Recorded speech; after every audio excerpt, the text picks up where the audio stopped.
La camioneta blindada de Hurtado cortaba la densa niebla de la madrugada como un bisturí sobre piel muerta. Atrás quedaba el resplandor de una Ciudad de México que se consumía en sus propias llamas, una pira funeraria para millones. El silencio en el interior del vehículo era solo interrumpido por el siseo del sistema de filtración de aire y los espasmódicos crujidos de los dedos del chavo, que seguía apretando la pelota de trapo en el rincón. Don Ramón, con la espalda apoyada contra el frío metal, no podía apartar la vista del niño.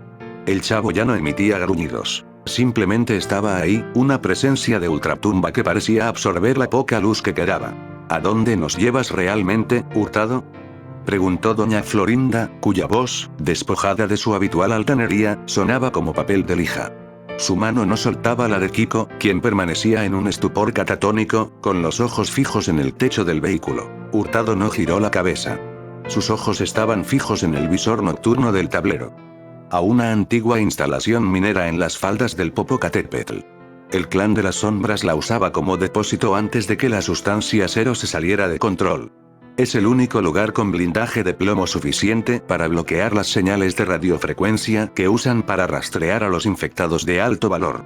¿Infectados de alto valor?, repitió doña Clotilde, santiguándose con una mano mientras con la otra sujetaba a Satanás, que bufaba en dirección al chavo. ¿Hablas de ese pobre niño como si fuera una mercancía? Para Hurtado y para el clan, lo es, respondió don Ramón con amargura. Pero para nosotros es el chavo. O lo que queda de él. De pronto, el chavo levantó la cabeza. Sus ojos rojos brillaron con una intensidad febril. Un sonido gutural, como el de una radio buscando sintonía, brotó de su garganta desgarrada. No era un gruñido de hambre. Era un intento de formación de palabras. Susurró el niño muerto. El aire en la camioneta pareció congelarse. El chavo estaba recordando. No el hambre, no la sangre, sino algo más profundo. Un fragmento de su vida anterior estaba luchando por emerger a través de la densa red de hongos que ahora ocupaba su sistema nervioso. Don Ramón se acercó, ignorando el peligro. ¿Qué pasa con la escuela, chavito?, preguntó con una ternura que hizo que Hurtado apretara el volante. El chavo cerró los ojos y, por un instante, la realidad de la camioneta se desvaneció para él, siendo reemplazada por un eco del pasado, un recuerdo que el hongo no había podido digerir. 3 meses antes del brote. La vecindad aún olía a ropa húmeda y a la comida frita de doña Florinda. El chavo estaba sentado en su barril, intentando pegar las suelas de sus zapatos con un poco de pegamento industrial que había encontrado en la basura. No se dio cuenta de que un hombre con un traje gris impecable y un maletín de cuero lo observaba desde la entrada del patio. No era el señor Barriga. Era alguien con ojos gélidos que tomaba notas en una tableta digital. ¿Tienes hambre, pequeño?, preguntó el hombre, acercándose con una sonrisa que no llegaba a sus ojos. El chavo lo miró con desconfianza, pero el olor a pan dulce que emanaba del hombre fue suficiente para bajar sus defensas. Siempre tengo hambrita, señor. Pero no me diga que me va a dar algo y luego me dé un coscorrón, que ya me han hecho esa broma. El hombre se rió suavemente y sacó una torta de jamón envuelta en papel celofán brillante. Pero no era una torta común. El pan tenía un ligero tinte rosáceo, casi imperceptible. Esto es un regalo de una nueva fundación. Queremos ayudar a los niños de la zona a ser más fuertes. Se llama el suplemento de bienestar. El chavo devoró la torta en segundos. No sintió el ligero sabor metálico, ni la textura viscosa que se adhería a su garganta. El hombre de gris anotó algo en su tableta. Sujeto 0 expuesto a la cepa fúngica latente. Tiempo de incubación estimado, 90 días. El entorno de la vecindad proporciona el aislamiento social perfecto para la observación. Esa noche, el chavo tuvo fiebre. Soñó con raíces que crecían bajo sus pies y con una voz que le decía que pronto nunca más tendría que pedir comida, porque él mismo sería el alimento y el comensal. Fue el inicio de la infección caníbal, sembrada no por accidente, sino como una prueba de campo del clan de las sombras, para evaluar la degradación de los lazos sociales ante una necesidad biológica extrema. De vuelta en la camioneta, el chavo comenzó a convulsionar. La herida de su brazo, donde el hongo se mezclaba con la carne quemada, supuraba un líquido negro que goteaba sobre el piso de metal. Su cuerpo luchaba contra sí mismo. El parásito quería consumir los recuerdos para optimizar el cerebro hacia la casa, pero el trauma del fuego y la presencia de don Ramón estaban creando un cortocircuito en su biología. Hurtado, detente. Gritó don Ramón. Se está muriendo de nuevo. No puedo detenerme. rugió Hurtado, esquivando los restos de un autobús escolar volcado. Si el chavo entra en crisis, la señal biológica que emite se volverá errática y atraerá a todos los infectados en un radio de 5 kilómetros. Es un faro de carne. El chavo enfocó su único ojo sano en el objeto. Un estremecimiento recorrió su espina dorsal. Las hifas del hongo bajo su piel se retrajeron momentáneamente. Sus labios se movieron, formando una sonrisa grotesca que dejaba ver sus encías sangrantes. Lin logró articular, pero la tregua duró poco. Un estruendo masivo sacudió la camioneta. Algo pesado había impactado en el techo. El vehículo se tambaleó y Hurtado tuvo que luchar para no perder el control. «Ya están aquí», gritó Hurtado. «Los recolectores del clan de las sombras. No vienen por nosotros, vienen a recuperar el activo». Desde el techo, se escuchó el chirrido del metal siendo desgarrado por herramientas hidráulicas. No eran zombies los que atacaban, eran humanos equipados con tecnología de punta, decididos a llevarse al chavo antes de que su conciencia terminara de despertar o de morir para siempre. Una sierra circular penetró el techo de la camioneta, enviando una lluvia de chispas sobre doña Florinda y Kiko. El pánico estalló. Don Ramón tomó un extintor y se preparó para golpear lo primero que bajara por el agujero. «Cúbranse los ojos», gritó Hurtado mientras activaba el sistema de defensa del vehículo. Unos chorros de gas pimienta de alta concentración se dispararon desde los costados de la camioneta, pero los atacantes llevaban máscaras de gas integradas en sus cascos tácticos. Un hombre vestido con un traje de asalto negro se descolgó por la abertura. No usó un arma de fuego, llevaba una vara eléctrica diseñada para incapacitar a infectados sin dañar su tejido cerebral. Antes de que Don Ramón pudiera reaccionar, el soldado golpeó al chavo con la vara. El niño emitió un chillido sibilante y sus músculos se tensaron hasta el punto de la ruptura. «Déjenlo en paz», gritó doña Florinda, lanzándose contra el soldado con una ferocidad que nadie esperaba de ella. Sus uñas se clavaron en las ranuras del casco del hombre, distrayéndolo lo suficiente para que Don Ramón le asestara un golpe con el extintor en la nuca. El soldado cayó pesadamente al suelo de la camioneta, inconsciente o muerto. Pero había más arriba. Hurtado dio un volantazo brusco, intentando derribar a los demás atacantes del techo, pero un vehículo todoterreno negro se emparejó con ellos, golpeando el costado de la camioneta blindada. «Son las sombras», gritó Hurtado, sacando una pistola de debajo de su asiento. «Ramón, toma el arma del soldado. Si nos detienen, estamos muertos». Don Ramón tomó la vara eléctrica y un cuchillo táctico del cinturón del soldado caído. Miró al chavo, que yacía en el suelo, temblando, con hilos de humo saliendo de su piel. En ese momento, Don Ramón comprendió que la guerra no era solo por la supervivencia, sino por el alma de ese niño que el mundo había decidido convertir en una herramienta. Una semana antes del brote total. La vecindad estaba inusualmente silenciosa. Don Ramón caminaba de regreso de una entrevista de trabajo fallida cuando vio al chavo sentado en el patio, bajo la lluvia. El niño no se movía. Tenía la mirada perdida en el suelo, y sus manos temblaban violentamente. «¿Qué pasa, chavito? ¿Otra vez no has cenado?», preguntó Ramón, sintiendo la punzada habitual de culpa en el pecho. El chavo levantó la cabeza. Sus ojos ya no eran marrones. Tenían un tinte amarillento, como bilis vieja. «Don Ramón, siento que hay algo dentro de mí que quiere salir. Siento que mi barriga ya no es mía. Siento que tengo ganas de morder algo que no es comida». Don Ramón se rió, pensando que era una de las exageraciones del niño.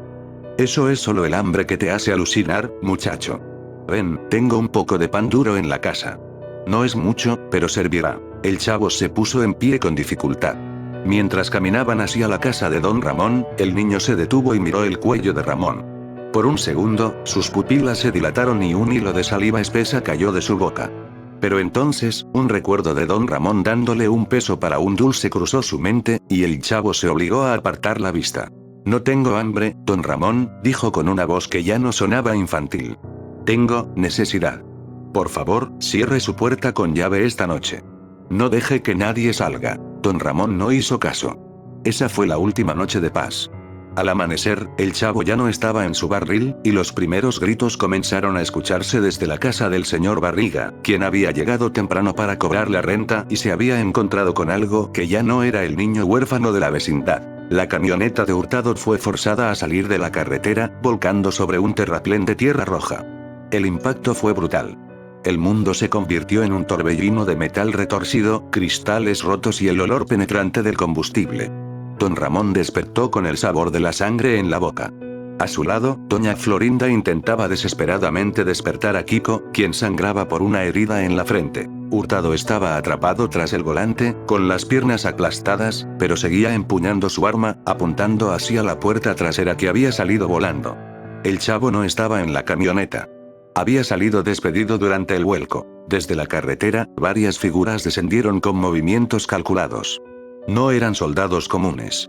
Eran los sumos sacerdotes del clan de las sombras, hombres que habían integrado el hongo en su propio cuerpo de manera controlada, dándoles reflejos sobrehumanos y una falta total de empatía. Entreguen al sujeto cero y quizás les permitamos una muerte rápida, dijo uno de ellos, cuya voz sonaba como el crujido de hojas secas. Él es la clave para la siguiente fase de la purga. Su conciencia residual es un defecto que debemos eliminar para que el nuevo orden comience. Don Ramón salió de los escombros, apoyándose en la vara eléctrica. Vio al chavo a unos metros de distancia, acuclillado sobre la tierra roja. El niño estaba rodeado por 3 recolectores que le apuntaban con redes de captura de alta tensión. Él no es un objeto. Rugió don Ramón, lanzándose contra el recolector más cercano. El hombre de las sombras esquivó el ataque con una velocidad sobrenatural y golpeó a Ramón en las costillas, enviándolo de nuevo al suelo. Ustedes, los de la vecindad, siempre fueron un experimento fascinante de miseria y resiliencia. Pero la resiliencia es una debilidad cuando se trata de la evolución. El niño debe ser procesado. En ese momento, un sonido estremecedor surgió del bosque cercano. Centenas de ojos rojos comenzaron a brillar entre la maleza. Los infectados comunes, atraídos por la señal de crisis del chavo, habían llegado. Y no estaban contentos. La situación se convirtió en un caos tripartito. Los recolectores del clan de las sombras abrieron fuego contra los infectados que emergían del bosque, mientras don Ramón intentaba llegar hasta el chavo. Hurtado, desde la camioneta volcada, disparaba con precisión, cubriendo el avance de Ramón. «Chavo.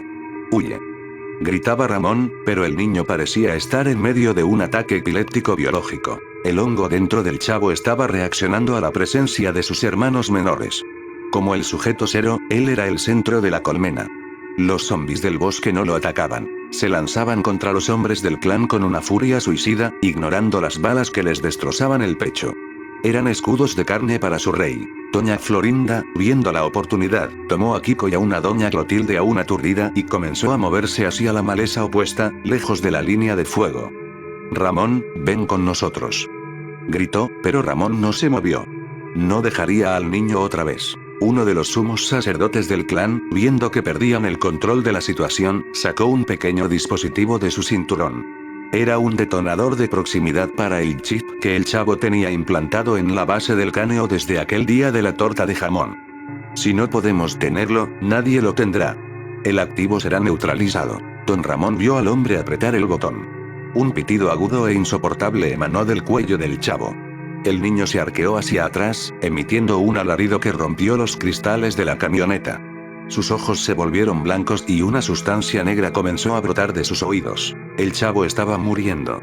El chip estaba sobrecargando su sistema nervioso, enviando descargas eléctricas diseñadas para licuar el cerebro. En su agonía, los recuerdos finales del chavo comenzaron a proyectarse en su mente como una película vieja que se quema en el proyector. Vio la vecindad, pero no la versión de pesadilla. Vio el patio iluminado por el sol. Vio a don Ramón dándole un trozo de pan. Vio a la chilindrina riendo. Vio a doña Florinda, que a pesar de sus gritos, siempre le dejaba un plato con sobras cerca del barril. Ellos son mi familia, pensó el fragmento de conciencia del niño. Con un esfuerzo sobrehumano, el chavo se puso en pie.